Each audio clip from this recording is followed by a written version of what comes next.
नमस्कार दोस्तों, कैसे हैं आप सभी। मैं दीपक सिंह आपके सामने हाजिर हूं सफलता और संघर्ष की कहानी को सुनाने के लिए। लेकिन वो कहते हैं ना दोस्तों, सफलता यूं ही रातों रात नहीं मिलती है। इसके लिए कई रातें गुजारनी पड़ती हैं, कई रातें जागनी पड़ती हैं और कई दिनों का संघर्ष होता है।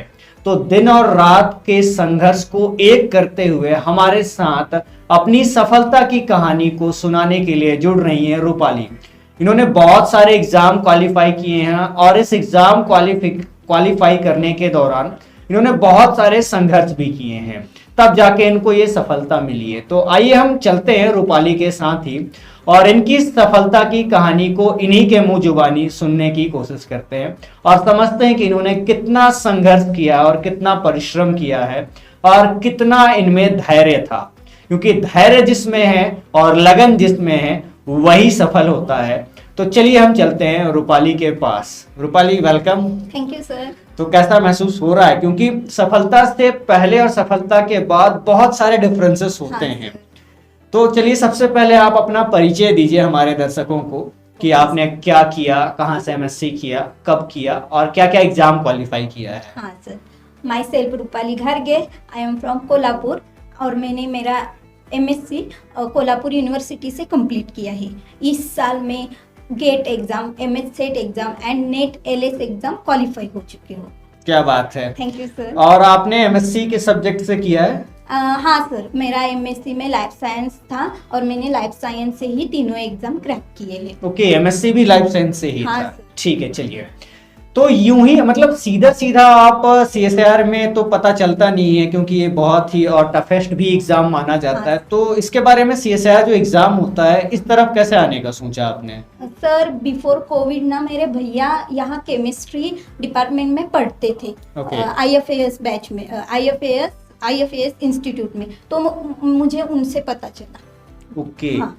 तो ये तो आईएफएस के बारे में बात हो गई, लेकिन मैं पूछना चाहूंगा कि सीएसआईआर एग्जाम का भी भैया ने ही बताया था कि आप ये दे सकते हैं? हाँ, मेरे भैया कर ही रहे थे एमएससी। साथ साथ मेरे जो एमएससी टीचर्स थे वो हमें हमेशा बोलते थे कि आप सीएसआईआर नेट करो, सीएसआईआर नेट करो। तब से मुझे इस एग्जाम के बारे में मालूम पड़ा और तब से मैंने रिसर्च शुरू की थी। तो ये एग्ज़ाम क्या है, मैंने 2 साल मैंने ट्राई किया था खुद करने का, लेकिन मेरे से नहीं हुआ।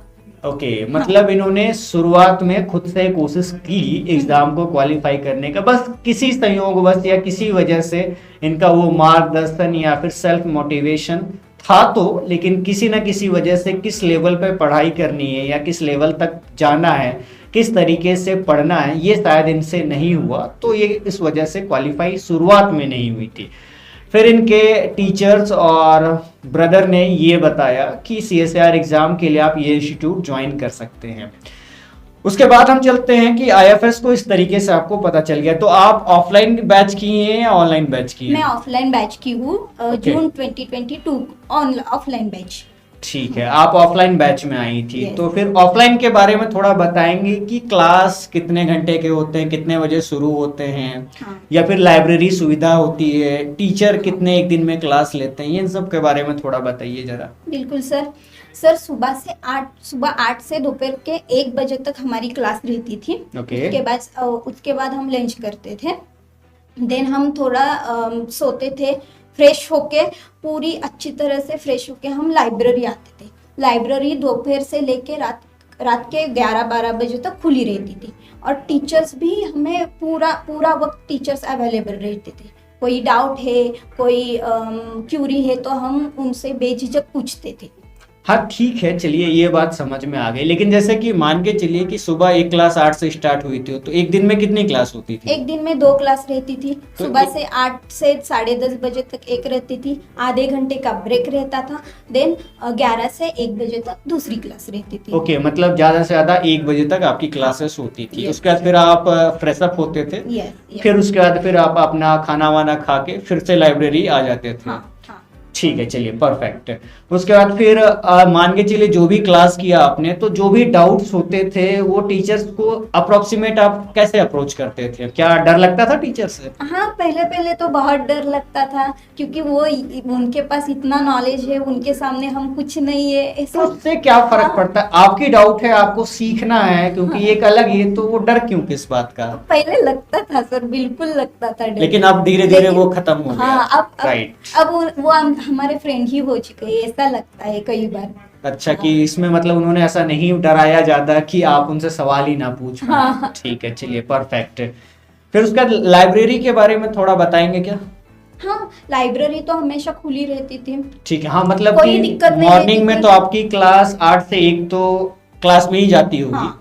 फिर आप ब्रेक लेते थे Yes. खाना वाना खाने के लिए, उसके बाद फिर आप सीधा सीधा आ जाते थे। लाइब्रेरी और रात में कितने बजे तक लाइब्रेरी अवेलेबल होता था? मेरा तो हॉस्टल इंस्टीट्यूट के सामने ही था, इसलिए मैं पहले पहले 12 बजे तक रुकती थी लाइब्रेरी में। ओके। बाद में एग्जाम जैसे नजदीक आने लगे तो मैंने ज्यादा फोकस सोने पे किया। 7-8 घंटे की तो नींद चाहिए चाहिए। तो कितने दिन भर बजे आप पढ़ने चले के जाते लिए। थे उस दौरान? तो मैं 10 बजे चली जाती थी सर हॉस्टल पे। ओके, और हाँ। कितने घंटे का सोना होता था लगभग? लगभग मेरा 5-6 घंटे तक का सोना होता था, ज्यादा से ज्यादा। ठीक है, पहले चलो। तो कम होता था, लेकिन एग्जाम के वक्त थोड़ा अच्छा, थोड़ा 5-6 घंटे ज्यादा है। हाँ। तो अब आप खुद सोच सकते हैं कि कितना कम सो रहे होंगे ये। लेकिन ठीक है ना दोस्तों, वो होता है ना कि कुछ रातों की नींद हराम कर ली जाए तो कितनी अच्छी सफलता मिल सकती है, वो आपके सामने है इसका नतीजा। ठीक है, चलिए परफेक्ट। तो आपने CSIR पढ़कर एकदम अच्छे से कितनी बार प्रिपरेशन किया और फिर एग्जाम दिया?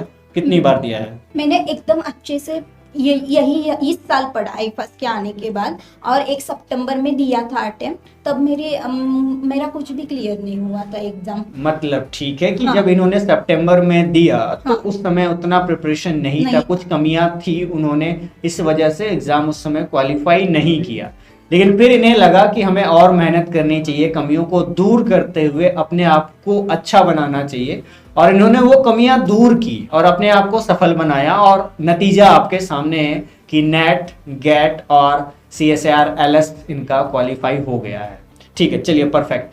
लेकिन वो होता है ना रूपाली की कई बार आप असफल होते हैं तो अक्सर आप उस परिस्थिति में टूटने लगते हैं, अंदर से मन में निराशा होने लगती है। तो फर्स्ट अटेम्प्ट में जब नहीं हुआ था, और फ्रेंड्स का भी हो रहा होगा उस समय, तो जब नहीं हो रहा था तो आप उस परिस्थिति में कैसे संभाल रहे थे खुद को? हाँ, तो बहुत थोड़ा बुरा तो लगता ही है, और लगना भी चाहिए। तो मैं मेरे फैमिली में कॉल करती थी, मम्मा को, भैया को, तो मुझे वो बहुत समझा देते अच्छे से। क्या समझाते कि, थे जैसे? यही अंत नहीं है, कुछ ना कुछ होगा, तुम एफर्ट्स डालते रहो, तुम लगातार पढ़ते रहो, कभी ना कभी कुछ ना कुछ अच्छा होगा। परफेक्ट दोस्तों, अगर आप यहाँ ये बात सुना आपने कि अगर आप लगातार लगन से मेहनत कर रहे हैं तो जरूरी नहीं है कि आप एक बार असफल हुए तो वो आपके जिंदगी का ही अंत हो गया। वो एक केवल जिंदगी का पड़ाव था, उस पड़ाव में आपको चुनौतियां मिली। जस्ट इन्होंने चुनौतियों का सामना किया और चुनौतियों के सामना करते हुए उन सबों को पार किया, और फिर आप नतीजा सामने है। क्योंकि आप देख रहे हैं, क्योंकि जिन्होंने धैर्य और लगन रखा है वही सफल हुआ है, जैसा कि रूपाली ने भी बताया। चलिए परफेक्ट। उसके बाद फिर मन में कभी आया तैयारी के दौरान कि इतना वास्ट सिलेबस है, इतना बड़ा सिलेबस है, कैसे करूंगी मैं? हाँ सर, जब जब पहले आई थी तो बहुत ऐसा अच्छा लग रहा था, नहीं मैं ये करूँगी, 6 महीने में करूँगी, मैं 6 महीने में करके जाऊँगी। लेकिन जैसे जैसे यूनिट ख़त्म होने लगे थे, वैसे वैसे थोड़ा टेंशन बढ़ने लगा कि कैसे करेंगे, इतना पढ़े हैं। और जब पढ़ते थे तो आगे आगे कभी कभी भूल जाते थे ना, 1-2 महीने पहले क्या पढ़ा है वो। तो सर हमें स्ट्रैटेजी बता देते थे कैसे करना है, क्या करना है। रोज 2-3 यूनिट को थोड़ा करके हम चलते थे, प्रैक्टिस करके चलते थे। तो आया भी, टेंशन तो बहुत आया, लेकिन हम सर से बात कर लेते थे। बहुत बार सर समझा देते थे हमें क्या करना चाहिए, क्या रॉन्ग है, क्या राइट है। तो हम वैसा वैसा फॉलो करते गए, तो हाँ नहीं आया, टेंशन हो गया। ठीक है, चलिए परफेक्ट। मतलब हाँ। हर किसी के मन में संकोच तो ये आता है कि इतना वास्ट सिलेबस, इतना डेप्थ में पढ़ना होता है, इतने अप्लाइड चीजें आती हैं, तो हम कैसे करेंगे। लेकिन जब एक टीचर का साथ हो और वो टीचर प्रॉपर आपको साथ बैठकर गाइड कर रहा हो तो फिर डर किस बात का। तो रूपाली ने भी यही किया और इन्होंने क्वालिफाई किया एग्जाम। रूपाली, तो क्या कई स्टूडेंट्स का यही कहना होता है कि क्या क्लास में जो नोट्स दिए जाते हैं क्या वही नोट सफिशिएंट हैं या फिर अपने मन से भी कुछ पढ़ लेना चाहिए? नहीं, मुझे ऐसा 2 साल पहले लगता था, लेकिन इधर आने के बाद मुझे ये बिल्कुल परेशानी नहीं हुई। जितना आईफास ने करवाया था क्लासरूम में उतना ही मैं पढ़ी हूँ और उससे ही मेरी ये रैंक आई है। तो सर हमें बता देते थे कि नोट्स कैसे पढ़ने हैं, कैसे प्रिपेयर करने हैं, उसके शॉर्ट नोट्स कैसे बनाने हैं। मतलब आगे जाके 1 महीने में आप 13 के 13 यूनिट का रिवीजन कर सकते हैं। यही हमने ऑफलाइन क्लास में सीखा, अच्छे से अच्छे प्रॉपर नोट्स बनाने में, शॉर्ट नोट्स भी बनाने में हमें ताकि वो जब आप रिवीजन करने जाएं तो, क्योंकि रिवीजन एक बहुत ही बेहतर स्ट्रेटजी माना जाता है किसी भी ये कंपटीशन वाले एग्जाम को क्वालिफाई करने के लिए। तो रूपाली, आप रिवीजन और क्लास और पीवाईक्यू और प्रैक्टिस जब करते थे क्वेश्चन के, तो इसको कैसे बांटा था दिन में? दिन में मैं क्लास करती थी 3 बजे तक, बाद में मैं फ्रेशन अप होके आती थी। तो मैंने जो सुबह क्लास में पढ़ाया है तो वो पढ़ती थी 1-2 घंटे में। उसके बाद वो केसी सर वाली मेरी फेवरेट बुक है 16 नंबर मॉड्यूल की एक्सप्लेनेशन वाली, उससे मैं पीवाईक्यू प्रैक्टिस करती थी। वो पीवाईक्यू प्रैक्टिस करने का सबसे बेस्ट मुझे तो लगता है तरीका है केसी सर की जो बुक है वो करती थी। बाद में मैं जो 2-3 चैप्टर लिए हैं, 1 हफ्ते में मैं 2-3 चैप्टर लेती थी पिछले वाले, वो सब मैं रिवाइज करती थी और उसके पीवाईक्यू में संडे को लगाती थी। ठीक है, परफेक्ट। और एप्टीट्यूड करना पसंद करती थी आप? कई बच्चे डरते हैं एप्टीट्यूड से। हाँ, मैं भी उनमें से ही एक हूँ, मुझे एप्टीट्यूड बिल्कुल पसंद नहीं। तो मतलब आप पूरा छोड़ देती थी नहीं, या नहीं। कितना, जैसे 20 में कितना करती थी मैं आप? 20 में कम से कम 10 तो करती हूँ और मैं इस एग्जाम में भी 10 करके आई हूँ। तो 10 कम लग रहा है आपको? कई बच्चे तो 2-3 में ही रह जाते हैं। ठीक है, चलिए 10 किया आपने, कितने गलतियां होती थी लगभग? मेरी होती थी ना, मेरी 7-8 क्वेश्चन बराबर आते थे, बट 1-2 गलतियां तो मेरे से होती ही होती। ठीक है, चलिए परफेक्ट। और रिवीजन कितना देना चाहिए किसी स्टूडेंट को एग्जाम के दौरान? रिवीजन तो मस्ट है, करना ही करना होगा आपको रिवीजन।